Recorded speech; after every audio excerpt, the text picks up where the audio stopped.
ఈ రోజున దేవుడు మనల్ని ప్రేమించి మనకు అనుగ్రహిస్తున్న వాక్య భాగము రోమీలకు రాసిన పత్రిక 1వ అధ్యాయము 16వ వాక్యము. సువార్తను గూర్చి నేను సిగ్గుపడువాడను కాను. ఆమేన్. ఇక్కడ ఆత్మ స్వరూపి అయిన దేవుడు తన యొక్క వాక్య ప్రత్యక్షత ద్వారా మనందరితో ప్రభు మాట్లాడుతూ ఉన్నాడు.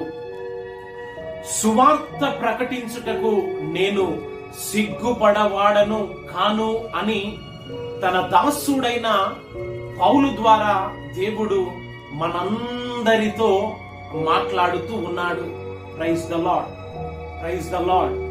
ఏమిటి ఈ సువార్త అని మనము గమనించినట్లయితే ఈ యొక్క పరిశుద్ధ గ్రంథం అంతటిలో 4 సువార్తలను మనము గమనించగలము.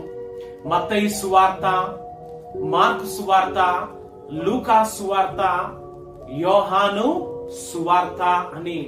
మరి యొక్క సువార్తలంతటిలోనూ మన ప్రభువైన యేసుక్రీస్తు వారు ఆయన యొక్క జననము, ఆయన పొందిన శ్రమలు, ఆయన శిలువ మరణము ద్వారా మనకు అనుగ్రహించబడిన ఆ యొక్క నిత్య రక్షణను గూర్చిన ఆ యొక్క ఉన్నతమైన ఉపదేశము ఈ యొక్క సువార్తలలో దేవుడు మనకు అనుగ్రహించి ఉన్నాడు. Praise the lord. Hallelujah, hallelujah.